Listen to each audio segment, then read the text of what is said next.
So, buenas tardes. Estamos aquí en la librería La Escalera, donde Georgia y yo vamos a hablar sobre una novela de Stefan Zweig. Aquí, como podéis ver, está lleno de novelas y lleno de literatura internacional. Es una librería de viejo, que se llama así, lenguaje, digamos, normal de España. Decimos siempre una librería de libros usados, de libros de segunda mano. Aquí podéis encontrar ejemplares raros, especiales, buenas traducciones de otras lenguas, del alemán, por supuesto, del inglés, del francés y del italiano, en fin, aquí se puede encontrar de todo en esta librería tan especial en el corazón de Berlín, en el barrio de Prenzlauer Berg. Que ahora doy la palabra, querida amiga Georgia.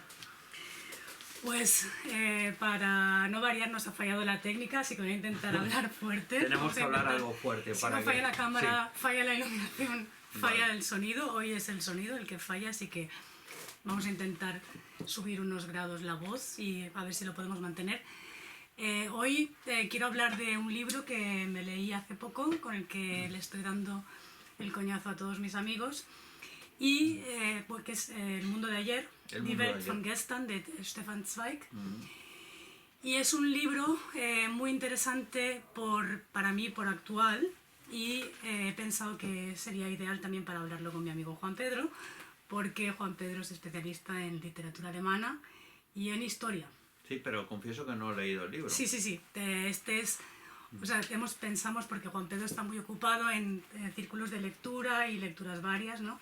Y tampoco puede seguir, digamos, la literatura que yo leo, ¿no? Estamos a veces coincidimos, a veces no, pero pensé que sería buena idea, como tú ya tienes tantos conocimientos, que no hacía falta que te leyeras el libro sobre Alemania y sobre lo que habla el libro, y que además igual podía pero Stefan Zweig no era alemán, era austríaco. Era austríaco. Que es una gran diferencia entre Alemania y Austria. Sí, de hecho el libro habla de Austria, pero habla también de Europa, entonces va a ser interesante. Y bueno, tú tienes bastantes conocimientos de historia. Yo, los míos son muy fragmentados, la verdad tengo que confesar que no es mi fuerte, digamos, la historia. Con lo cual yo creo que nos vamos a complementar bastante bien. Sí, yo puedo... Vamos a ver cómo... Tampoco hemos pensado en ninguna estructura, yo me he apuntado aquí, lo he dividido por temas, he hecho algunas traducciones porque yo me he leído el libro en alemán, así que las he traducido yo. Y te iré lanzando algunas preguntas o yo explico un poco de qué va el libro, tú también puedes intervenir. Exacto. Y preguntar, ¿no? A ver, ¿cómo empezamos?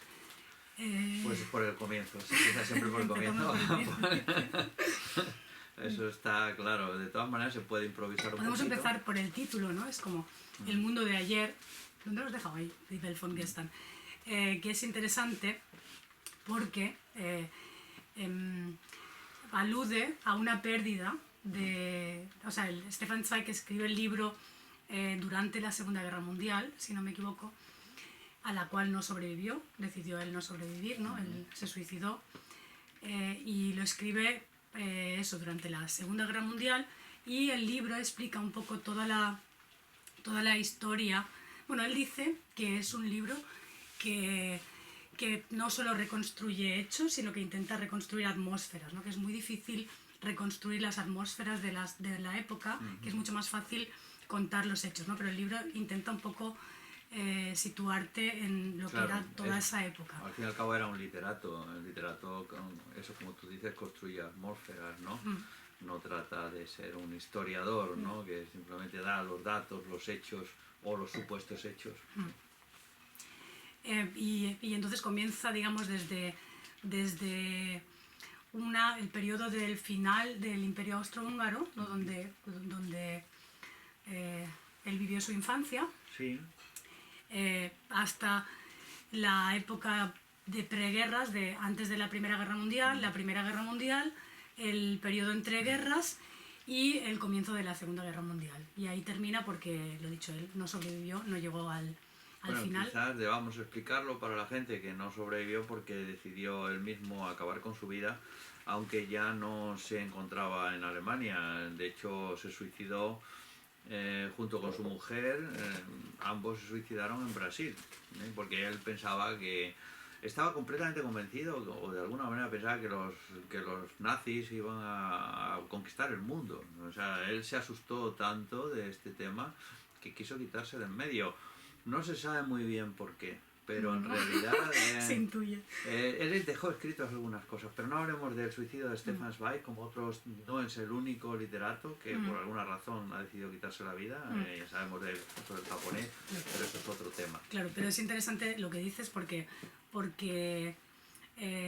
él se decidió suicidarse por el miedo, ¿no?, a que el nazismo se extendiese. Dicen que era eso, pero Dicen, seguramente claro, tuvo un estado mental depresivo fuerte, si no, no se La verdad es entiende. que en el libro lo asocia bastante a las circunstancias que le rodeaban. O sea, sí que ¿Pero qué le podía alcanzar a él en Brasil? Yo es que no me lo imagino. No, pero por eso dices que los alemanes podían haber ganado la guerra, aunque la verdad es que no sé si era eso el temor, pero bueno, ahí no sé quién lo dijo, que el nazismo no triunfó, pero, y esto lo veremos aquí, muchas de las estructuras, digamos, del nazismo, a pesar de que los alemanes perdieron la guerra, sí que se han seguido manteniendo, ¿no? Pero bueno, de esto hablaremos. Dicen que a Stefan Zweig le molestaba mucho que en su casa que tenía en Salzburgo, detrás estaba el Berghof, que estaba en la residencia de Hitler, que estaba detrás de la montaña, claro. Y eso lo sabía él, claro. O sea, y él era judío. Claro, exacto. Evidentemente, claro.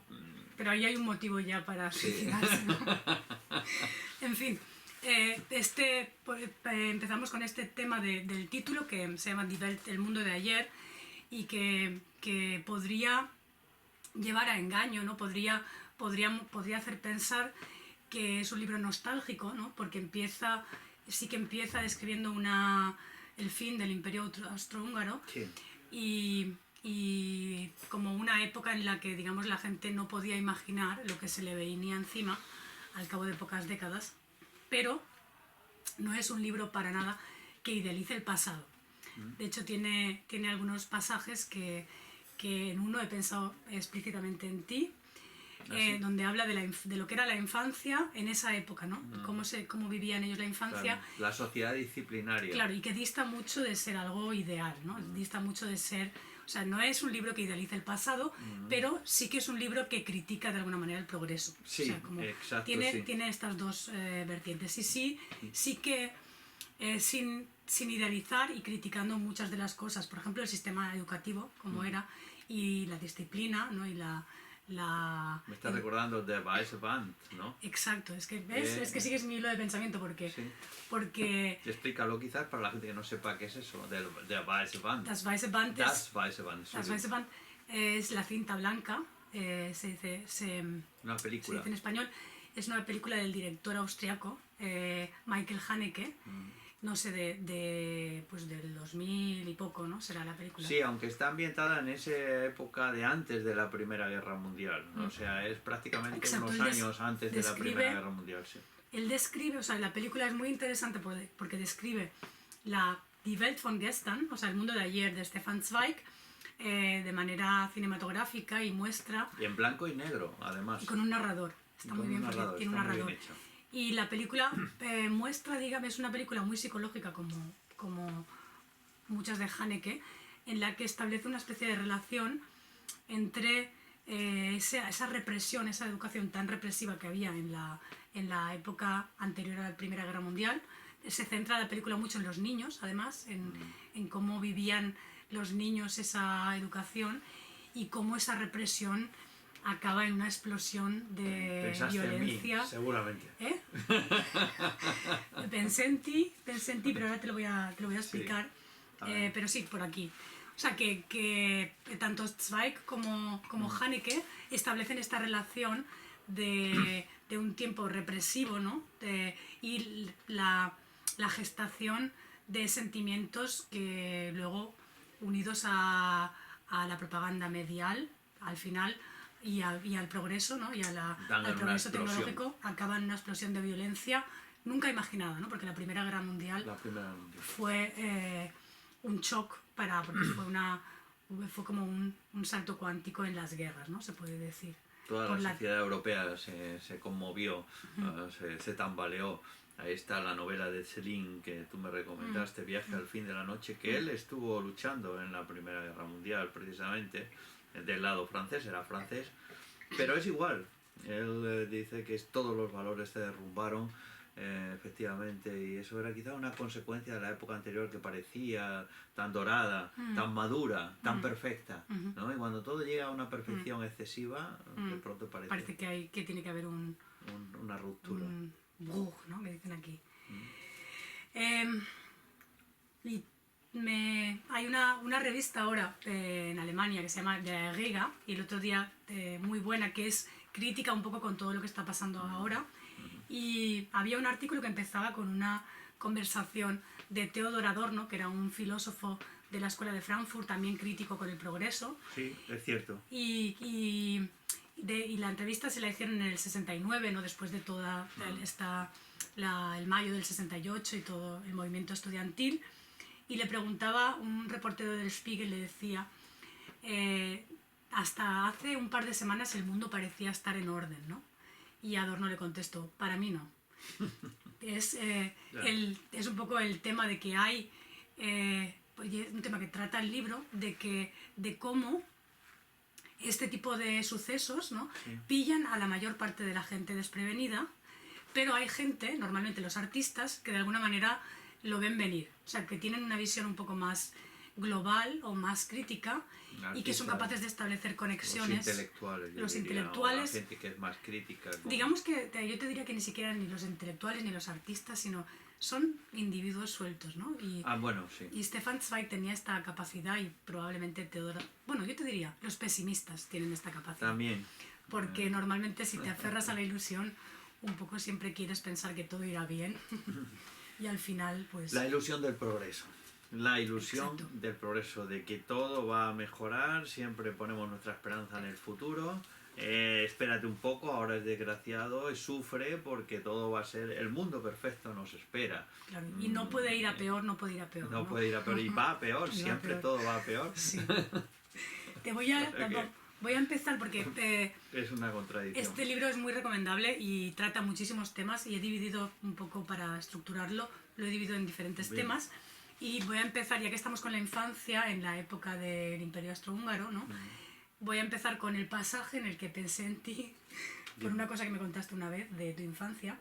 Decía él, justamente explicando que para nada él idealizaba esa época, o sea, en todos los aspectos, ¿no? Había muchas cosas que eran mejores, y luego las cuenta, pero otras que no, y que él, por ejemplo, cuando miraba la libertad que tenían los jóvenes, una generación posterior, veía que era una mayor libertad de la que tuvo él cuando era pequeño.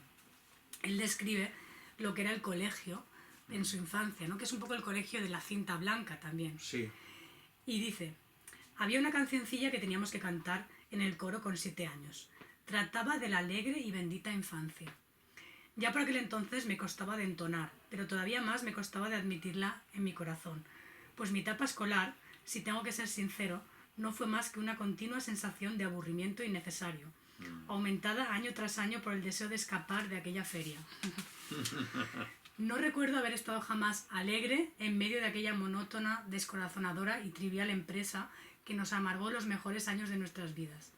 El colegio era para nosotros presión, aburrimiento, un lugar en el que se aprendía la ciencia de lo inútil, en compartimentos perfectamente separados, un saber escolástico del cual intuíamos que no iba a tener ninguna repercusión ni relación alguno con nuestras vidas. Fue un yermo y baldío aprendizaje que no nos preparaba para vivir, sino en el que se trataba del mero hecho de aprender con aquella pedagogía negra que se nos imponía. El único momento feliz que tengo que agradecer al colegio fue el instante en el que se cerró la puerta a mis espaldas para no volver jamás. Esto me recordó a una vez que tú me hablaste de cierta experiencia tuya. Sí, ¿En el colegio? Sí. Pues yo también estuve en un colegio, pero realmente en un internado más concretamente. Y lo cierto es que no sé si es comparable, pero era una época también muy dura porque estábamos en la dictadura todavía de Franco, ¿no? Y también la educación era muy estricta, muy severa. Y en cuanto no comparto tanto lo que dice ahí Stefan Zweig, quizás un poco llevado por un sentimiento especial, en cuanto que ¿Tuyo nada o de el eso de...? era válido. Yo de todas maneras los conocimientos que me dieron yo los disfrutaba mucho, pero quizás me refugiaba en ese mundo del aprendizaje y también de la ensoñación para liberarme de un ambiente que me oprimía, ¿no?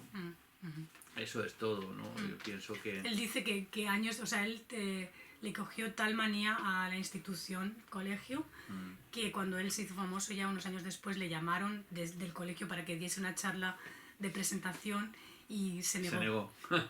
Dio no sé qué excusa y no Yo quiso. también me negaría. Pues eso dice mucho, ¿no? Seguro. A ver, ¿por qué tema podríamos seguir? Sí.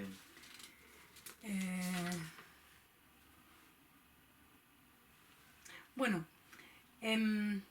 una de las cosas de las que él habla es de que antes de la guerra Sí. nadie tenía la sensación, o sea, que primero que nadie quería esa guerra, pero hasta muy poco antes de la guerra, ¿no? Como que la primera guerra, ¿no? Que nadie la quería, pero además nadie creía que algo tan absurdo pudiese pasar, ¿no? Era como dice él aquí, hasta el último minuto nadie creía en la guerra, no se podía creer una broma de semejante calibre. Sin embargo, pasado el primer susto de una guerra que nadie quería, ni la población ni el gobierno, que los diplomáticos jugaban con el tema y bromeaban, hasta que se les escapó de las manos, hubo un cambio. O sea, de repente, de no quererla a nadie, hubo un cambio y la gente comenzó a mostrarse entusiasmada. Sí. Los voluntarios, héroes, eran celebrados en las calles, se paseaban con uniformes y eran aclamados. Ese pequeño hombre que en el día a día pasaba desapercibido y al que nadie jamás había celebrado, de repente era aclamado por la multitud. Y el pequeño hombre sucumbía ante la posibilidad de ser un héroe. ¿Qué te evoca esto algo? Bueno, me evoca y me llama la atención lo de siempre, ¿no? El borreguismo de la gente. O sea, cómo siguen las consignas de una clase dirigente o de una propaganda, ¿no? Mediática, en la cual arrastran a la población a determinados ideales y determinados entusiasmos. Y la población, aunque no se lo crea mucho, pero acepta eso digamos, porque es mucho más difícil ponerse a criticarlo, ¿no? A poner en cuestión la tesis reinante. Antes todo el mundo se lo tomaba a broma, como tú dices, y de pronto estalla la guerra y todos tenemos que ir al frente a matarnos como borregos, ¿no? En aquel tiempo, hay que decirlo, los hombres jóvenes, ¿no? O sea, que los que tenían... Pero la población civil no sufría menos por quedarse en la retaguardia en medio de la miseria y pasando penalidades, ¿no? Y como luego vinieron las pestes, como sabemos, la epidemia al final de la Segunda Guerra Mundial, la famosa gripe española. La primera, ¿no? Al final de la Primera Guerra Mundial, la gripe española, de la que tanto se habla ahora, llamada gripe española, pues eso fue una epidemia que mató 25 millones de personas, ¿no? Pero todo esto provocado por una serie de... Y siempre eso, a la gente arrastrarla a meterse en los conflictos. Eso Zweig lo habla mucho, que también es un tema muy actual, ¿no? Pero él cuenta, hace hincapié en el papel de los medios a la hora de encender, digamos, los ánimos de la gente. Sí. Y él era una persona, era austriaco, pero era muy cosmopolita, viajaba mucho, y dice que una vez, poco antes de la Primera Guerra Mundial, se asustó cuando llegó a un pueblecito, creo que se llamaba Tours o Tours, en Francia, y de repente en algún sitio apareció la imagen del Kaiser y la gente del pueblo se volvió como loca, criticándolo, atacándolo y como muy patriota de repente. Y dice que él se dio cuenta que eso no era ninguna capital, no era un pueblecito perdido en Francia, donde la gente no tenía ni idea de política ni tenía ningún contacto real. O sea, eran como eran temas casi abstractos para esa población que en el día a día no tenía contacto. Sí, pero se habían enterado de que Claro, el pero- Kaiser era el malo, para los Exacto. franceses era el malo, y para los alemanes los malos eran los otros, los Pero franceses. ¿cómo se habían enterado? Pues a través de los medios, Claro, ¿no? cada país azuzaba a los suyos contra los otros, Claro. y detrás allí había unos intereses dominantes de la... Pero horroroso. donde él hace hincapié es que dice, hasta ese momento el odio no saltaba de los periódicos a la gente, ¿no? Entonces la gente ¿En qué se momento identificaba, saltó se a identificaba la... con... Claro, ahora ya salta desde las pantallas, no salta desde cualquier sitio. Ahora es mucho más fácil incluso que antes. Claro. En que los medios son más sofisticados, más potentes y pueden llegar con más rapidez a toda la población. Y si la gente común y corriente no se educa con un espíritu crítico de poner en cuestión las tesis dominantes, somos fácilmente pasto de cañón, ¿no? Es decir, carne de cañón, como se suele decir en la guerra, ¿no? Es decir, nos llevan a meternos en lío. Entonces hay que desarrollar un espíritu crítico porque ahora las redes están en todos lados, las redes sociales, y hay mucha mentira también, muchas fake news, ¿no? Bueno, fake ya news sabes, y real news hay y pocas. real news y hay mucha confusión ahora mismo de la que ya sabes, a río revuelto ganancia de pescadores, ¿no? Ese es el refrán español, como sabemos. Entonces, por eso hay que tener mucho cuidado con las nuevas tecnologías, nos están arrastrando o nos pueden arrastrar a situaciones muy penosas. Bueno, el hecho es que ya pasaba entonces, ¿no? O sea, como que el patrón es fácilmente reconocible, era algo que ya pasaba entonces y que él contaba el caso dice, había una mujer cocinera que jamás había abierto, desde que dejó el colegio, un atlas Ya. de Y de pronto de ella era la geopolítica. más patriota, ¿no? Claro, y de pronto que ya... se ponía de pronto el casco y se iba a las trincheras. Si la dejaran, se hubiera ido. Sí. Seguro. Bueno, no. Hubiese No mandado, sabemos. hubiese mandado a su hijo, ¿no? Que es lo que hacían. Ya, bueno. Pero hay una frase que me gusta mucho también, porque claro, la cuestión es que no todo el mundo, o sea, la gran mayoría o la masa se deja arrastrar por esta... Y eso es muy interesante, el punto este de inflexión de haber rechazado algo porque, como la guerra, ¿no? Y de repente estar entusiasmado, ¿no? Sí. ¿Cómo se da ese cambio, ¿no? Eso me parece súper fascinante. Sí. ¿En qué momento...? ¿Qué explicación le das tú a eso como psicóloga? Un poco la que has dicho tú. Para mí la explicación es que es un fenómeno de masa que rápidamente percibe dónde está el poder y dónde está el peligro de oponerse a ese poder, ¿no? Dónde está la fortaleza cuando todo el mundo, porque él también culpa de alguna manera mucho a los intelectuales y a los, digamos, a la clase alta de haberse puesto enseguida a favor y enseguida, como sí. dice él, todos se pusieron a colaborar, ¿no? Es cierto, y de hecho en algunos escritores famosos, intelectuales, artistas, como tú has dicho, de esa generación, jovencísimos en aquella época, que estaban empezando, porque los jóvenes son los que más se entusiasman con las ideas, ¿no? Y con los impulsos patrióticos, etcétera, etcétera. Y que tenían nivel intelectual y eran bastante inteligentes. Sin embargo, en los primeros tiempos de la guerra, cuando estalló la guerra, se pusieron de parte de las tesis gubernamentales, sea de un lado o sea del otro, ¿no? En este caso de Alemania, por supuesto, ese patriotismo, ese entusiasmo que les llevó al frente y del cual vinieron desgarrados y desengañados. Típico ejemplo, vuelvo otra vez, Céline, que él cuenta al principio del libro que fue entusiasmado. No. Sí. No sí, entusiasmado. Sí. Él dice... Convencido. Él fue como arrastrado, pero él desde el principio pues está... de eso hablo, de eso que te arrastra. Sí, él fue arrastrado, pero él siempre fue escéptico. Céline siempre fue escéptico. Yo creo que hay... Bueno, eso yo me pareció entenderlo cuando leí la novela nunca estuvo que tú me recomendaste. Él fue un cínico, él era un cínico ya antes. No, creo que estás un poco en el sentido de que hay un momento en que una persona puede cambiar. Es decir, ¿por qué antes nos lo tomamos toda broma y de pronto nos vamos al frente, todo entusiasmado?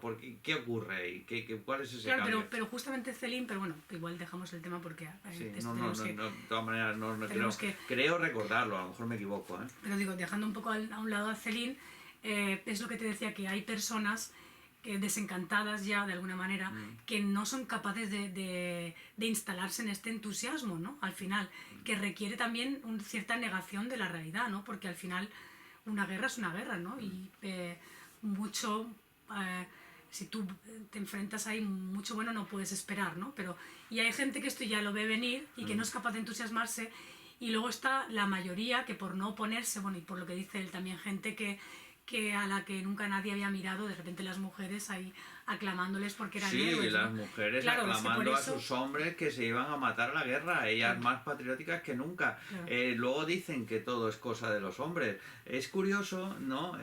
Pero es que de pronto me he acordado de un libro que tú y yo hemos comentado también delante de la cámara, Sí. que es La montaña mágica de Thomas Que Mann. termina con el principio de la Y Primera Guerra cómo Mundial. termina. Hans Castorp se va a la Primera Guerra Mundial y se va, si no convencido, hay un malestar Sí, que él arrastra y que viene digamos, a quemarlo en la guerra, por decirlo así.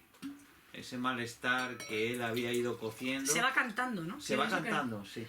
Se va alegre a la muerte, Sí, ¿no? cantando una- O a la posible muerte. No nos Claro. explica cómo resulta de ese, porque muchos de ellos no volvieron y otros volvieron traumatizados, como es normal en todas las guerras, traumatizados, lisiados, en fin, Mira, enfermos. Y otro Sí. libro que tú y yo no hemos comentado delante de la cámara, pero fuera así, el del malestar en la cultura de Freud, Extraordinario. que dice él, o sea que también, porque Zweig lo que es también es un biógrafo, y en este libro se ve porque él hace retratos de diferentes personajes, Freud entre ellos, y Rilke, por ejemplo, también, o sea, como Creo que se conocían, ¿no? Sí. Stefan Zweig, Freud, Sigmund Freud. Sí, Stefan Zweig, Freud y Rilke también. Y como algunas de las pocas excepciones con las que él todavía en guerra podía hablar, ¿no? Porque eso es otro de los temas que trata el libro, de la pérdida de comunicación y de conexión con la gente que se instala en este fervor y en esta locura. Y al Fervor final... es la palabra, sí. Sí, es como... Fervor patriótico. Sí, y lo que dice Freud del malestar en la cultura es que también hay un punto, y esto es la cinta blanca también, de necesidad de la gente de liberarse del peso del superyo, de tanto parágrafo y tanta estructura y tanta burocracia, y explotar, aunque sea en una guerra, no como una explosión dionisíaca que no tiene por qué ser el baile, sino que puede ser la destrucción y la muerte, ¿no? Al final era una válvula de escape de toda esa represión que había, ¿no? Es El como- sentimiento tiene que salir de alguna manera y si Claro. no sale por los cauces naturales, pues sale, como tú bien me has dicho muchas veces, por la violencia, ¿no? Claro. Por un... te puedes incluso autodestruir, ¿no? Es Claro. decir, si no claro. Y luego la ingenuidad, ¿no? Lo que también sabrás tú mejor que yo, del hecho de que la guerra esta tecnológicamente era como un salto cuántico, ¿no? Como ahí había La Primera armas Guerra de Mundial destrucción ya que no eran- había habido antes, ¿no? Claro. Y no era imaginable una guerra como la que iba a haber. Y decía Zweig que los soldados se despedían de la gente diciendo: en Navidades estaremos aquí de vuelta, ¿no? Victoriosos. Sí. Claro, todo Y el luego mundo... pasaron 4 años y... Unas matanzas horrorosas en la famosa batalla esta, como la de estaba que hubo en la Primera Guerra Mundial, que mandaban gente como encarretadas a morir allí, los franceses con los alemanes, ¿no? Claro. El Somme, me parece que la batalla del Somme. De todas maneras, es lo que tú has dicho, ¿no? Que no sé se me ha ido el santo al cielo, ¿no? Estábamos hablando de pronto estaba así. Tantos temas. Tantos temas, eso. Pero él sí que remarca la diferencia de entusiasmo de la Primera Guerra Mundial a la Segunda, ¿no?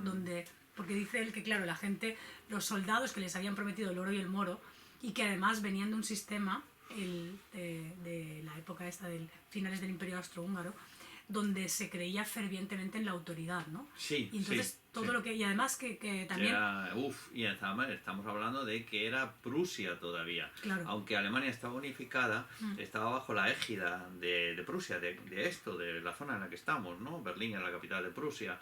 Y entonces el espíritu prusiano de disciplina y de obediencia impregnaba todas las facetas de la vida. Claro, entonces ellos creían en el Estado, en la autoridad, porque Sobre era todo, lo que un les habían Estado enseñado. eficiente, además, Claro. como siempre han sido los alemanes, un Estado que funcionaba, ¿no? Eficiente, pero eficiente para lo bueno y para lo malo también, ¿no? Es decir, efectivamente. Y dice, con la derrota del ejército en la Primera Guerra Mundial se derrotó algo más, la fe en la infalibilidad de las autoridades, en la que nos habían educado.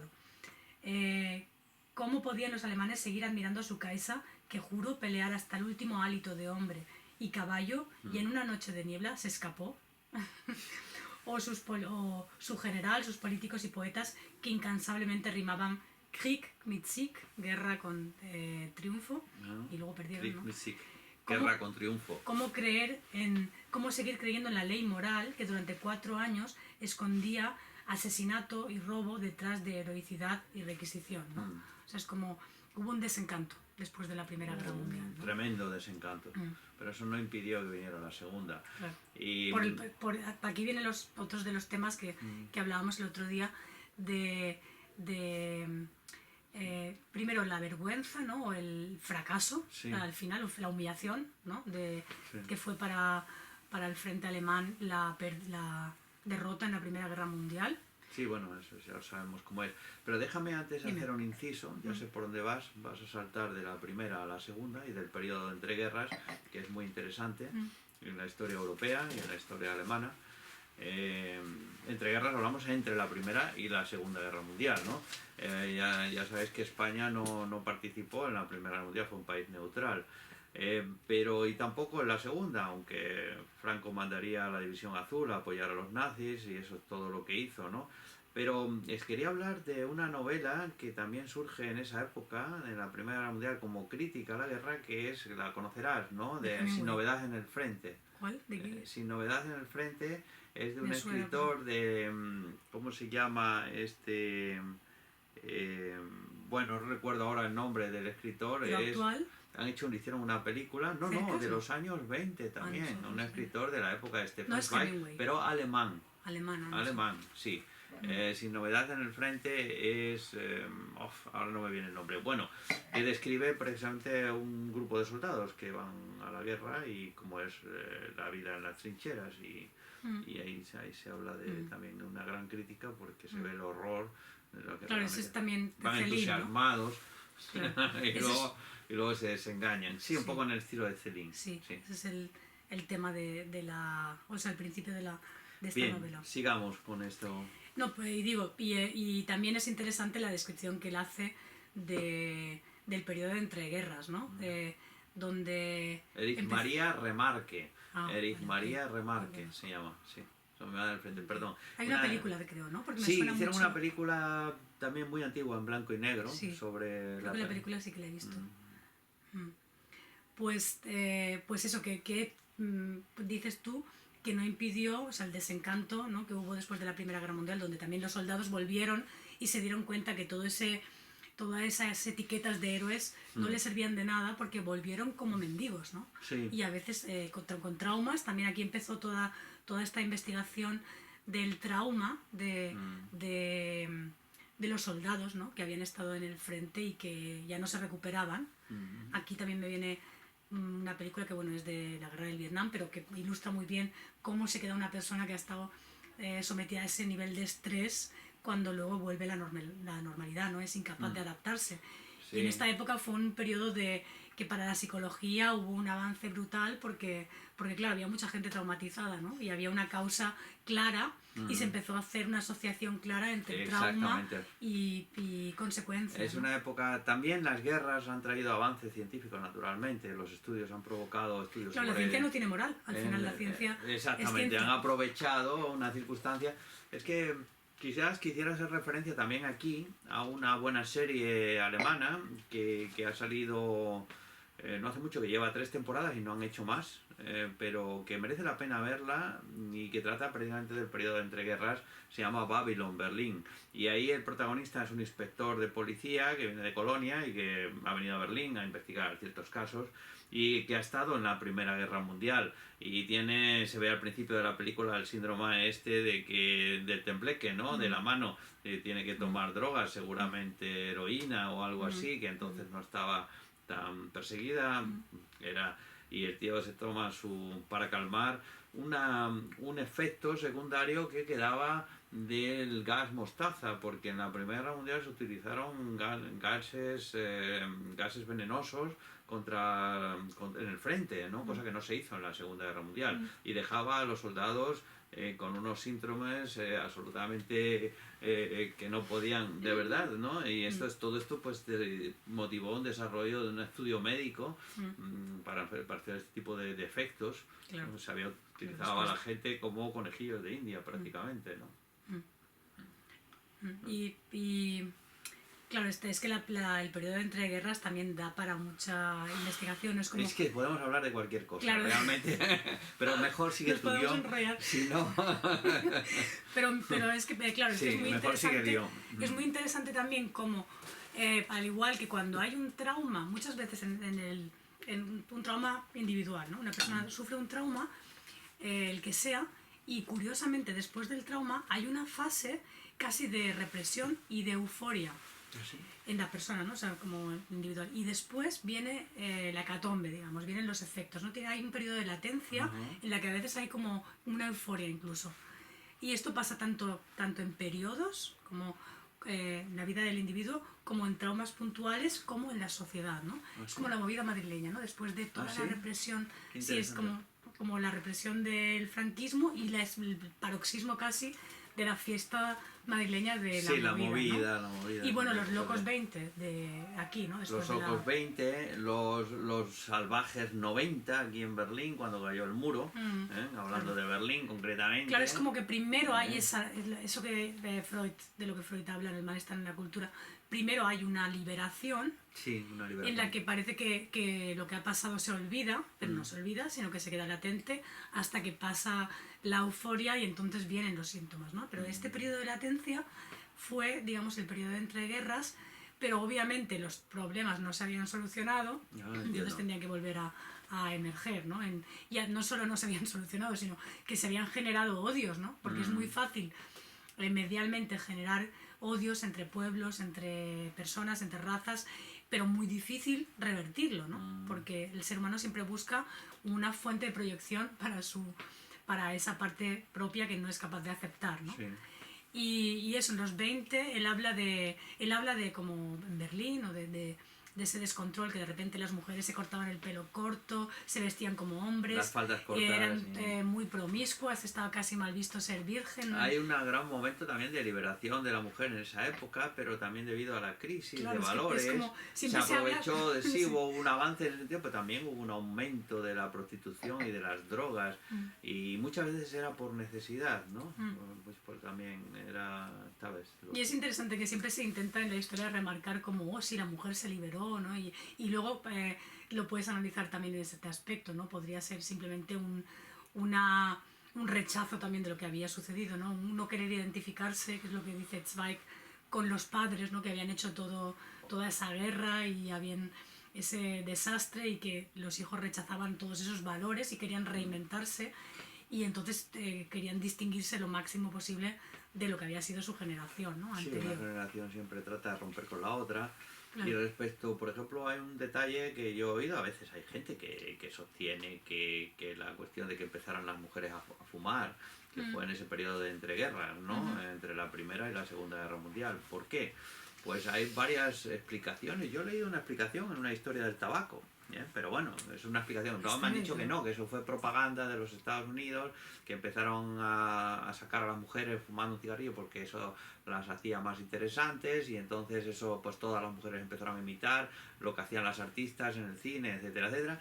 Es posible, ¿no? Porque por aquella época los Estados Unidos, siempre pensando en el negocio, empezaron a meter el tabaco en cigarrillos liados, ¿no? Ya preparados en paquetes. ¿Para qué? Para dárselos en principio a los soldados, y que con ese cigarrillo soportaran un poco mejor el estrés del frente. Claro. Y esos soldados norteamericanos que estaban ayudando a los franceses, los aliados, ¿no? Y los ingleses, pues ofrecían cigarrillos también a la población civil cuando salían por París, por las ciudades francesas, cuando se iban de putas y esas cosas, ¿no? Que hacían los soldados, entonces normal, hombres jóvenes en el frente, ¿qué iban a hacer?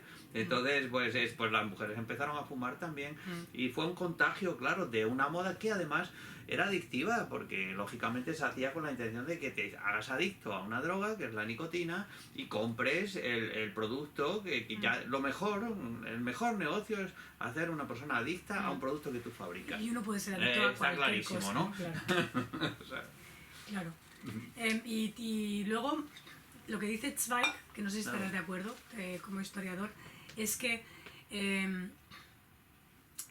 no fue tanto, o sea, él dice que no fue tanto la humillación de la Primera Guerra Mundial y la pérdida o la derrota lo que llevó al pueblo alemán o a los movimientos sociales y lo que desembocó al final en la Segunda Guerra Mundial, sino la inflación. sí, Porque él dice que cierto también. Bueno, que al fin y al cabo en una guerra hay momentos épicos.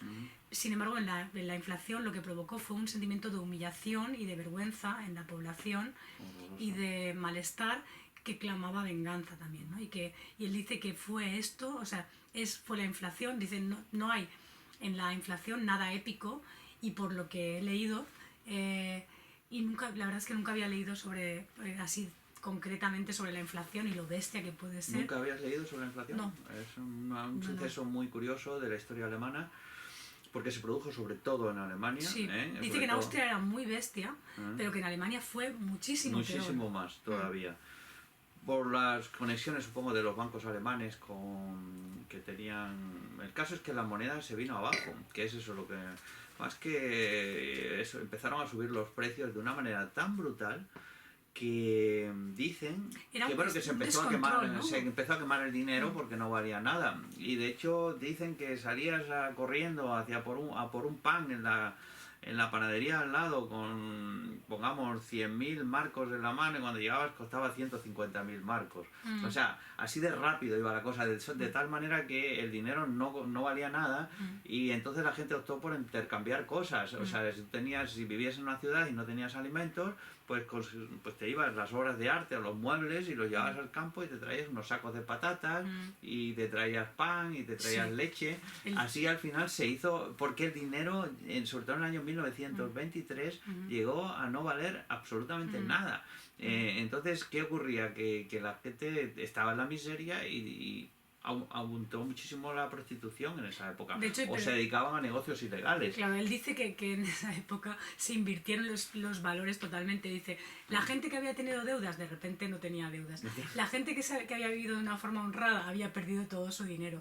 La gente que sabía engañar y manipular se salía adelante. La gente honrada no podía sobrevivir.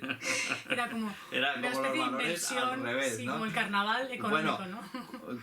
Me parece que es este escritor alemán que escribió El Capitán de Köpenick, que es Kurt Schumacher, no me acuerdo. El caso es que él cuenta en sus memorias que él tuvo que pasar cocaína para sobrevivir en esa época, y que una chica de la calle le salvó por los pelos de que le apresara la policía. Es decir, cuando él llegó a Berlín en 1920, ¿no? Es decir, que estaba en una situación... y muchos de estos intelectuales y artistas que llegaron con nada, ¿no? En aquel tiempo, se vieron en situaciones. Entonces, la inversión de los valores de la inflación fue terrible, y los especuladores ganaron mucho dinero a costa de la gente, la miseria creció en las ciudades de una manera brutal. Pero hay otro suceso que quizás no has mencionado, además de la inflación de 1923, porque esa inflación se consiguió parar, ¿no? En 1924, un año después, casi de un día para otro, ¿no? Como... introdujeron una nueva moneda, ¿no? Con un nuevo valor, acabaron de un golpe con toda la anterior moneda. O sea, la gente perdió todo lo que tenía, pero empezaban de nuevo una moneda sólida, ¿no? De Big Reset. Que es el Reichsmark, el marco alemán, el marco del Reich, ¿no? Que duró hasta el final de la Segunda Guerra Mundial, como sabes, ¿no? Hasta que se introdujo el marco alemán de los americanos, con el plan Marshall y todo esto, ¿no? Que eso fue otra reforma monetaria. Pero el segundo golpe, porque cuando se recuperaba la sociedad alemana de la inflación terrible que había hecho devastado después de la Primera Guerra Mundial, va creciendo la economía como la espuma, la especulación, todo vale más, todo cada vez hay más dinero, no se sabe dónde viene. Eso me recuerda a algunas cosas que han pasado recientemente en España, ¿no? Y de pronto cae la bolsa de Nueva York en octubre de 1929. El crack del 29. El crack, la mayor depresión económica que se produce en la historia, y arrastra a todas las bolsas, entre ellas las de Alemania, como sabes. Si quieres paramos hacemos una pausa aquí. Hacemos una pausa, luego continuamos.